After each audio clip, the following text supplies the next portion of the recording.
Hey guys, it's Acidic Doll. So, you wanna animate, but you can't actually animate? Yeah, same. Bruh. Well, you've come to the right place. Sorta. Today, I'm gonna show you how I animate my little animations using only VRoid Studio and GIMP, or as I like to call it, Stop Motion 3D Animation VRoid Edition. Very fancy name, I know. Now, if you watched my videos before, you've probably seen these little animated VRoid GIFs popping up all over the place. Those are the animations we're making today. And the best part, the software is free. Well, mostly free. GIMP is free, VRoid Studio is free, Paint Toolsci is not free, unless you are a pirate like me. But honestly, you don't even need Sci for this tutorial. So, if I can make these animations, you can absolutely make these animations too. So, let's get started. First things first, open VRoid Studio. Now, you have a couple of options here. You can create a brand new character, use one of the default models, download a free model online, or shameless self-promotion incoming. You can visit my store and download one of my free VRoid models. At the moment, I have only 2 free models available. Look at me, becoming a salesperson. Anyway, once you've got your model loaded up, we're gonna head over to photo mode. This little camera icon right here. Trust me, this is where the magic begins. And by magic, I mean taking a ridiculous amount of screenshots. Before we start posing our character, there are a few settings I always change. First, turn off the blinking animation. Seriously, turn it off. Otherwise, you'll end up taking screenshots where your character randomly looks like they're asleep. Ask me how I know. Don't.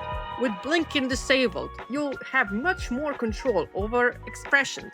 Next, go to the background setting. I usually make the background completely transparent. Just move the transparency slider all the way down, and boom, no background. This makes editing much easier later.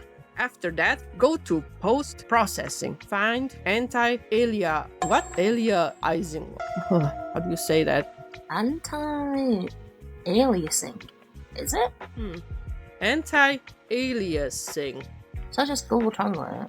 Ah, cool. Yeah? Yeah, man. Thanks, girlfriend. Set it to high. This helps smooth out the edges and makes your screenshots look cleaner and higher quality. It's a small change, but it makes a huge difference.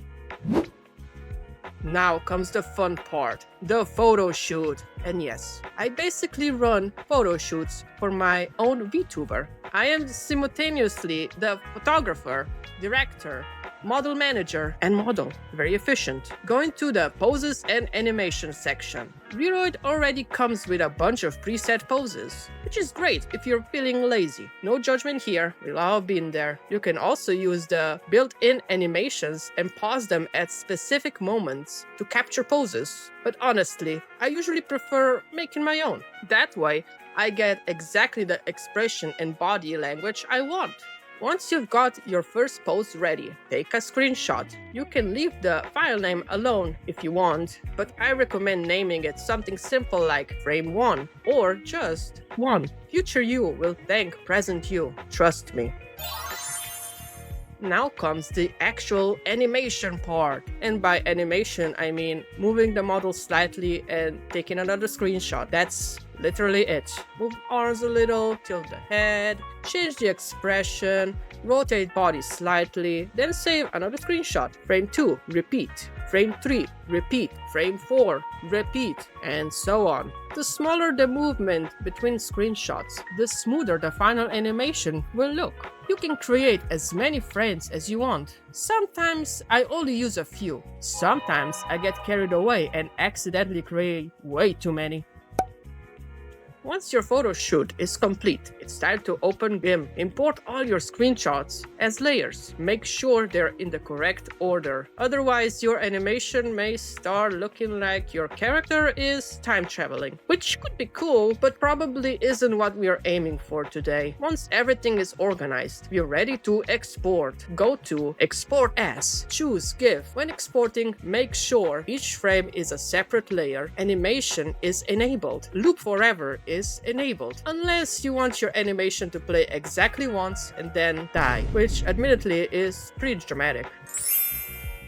Now open your GIF and see how it looks. Sometimes it will look perfect immediately. Most of the time, not really. Maybe it's too fast, maybe it's too slow, maybe your character looks like they're vibrating aggressively. That's normal. Animation is basically make thing, look at thing, hate thing, fix thing, repeat until acceptable. So don't be afraid to go back into GIMP and experiment with the frame delay settings. A few milliseconds can completely change how smooth the animation feels. Why do I use this method? The reason I love this workflow so much is because it's beginner friendly. You don't need expensive software, you don't need years of animation experience, you don't even need to know how to draw every frame by hand. You're basically creating the illusion of animation. And honestly, for YouTube videos, story times, memes, and social media content, that's often more than enough. And that's pretty much how I create all of my little VRoid GIF animations. It's simple, it's cheap, it's beginner friendly, and most importantly, it works. Hopefully, this tutorial helps some of you out, and if you end up trying this method yourself, I genuinely love to see what you make. Thank you guys so much for watching, and I'll see you in the next video. See ya!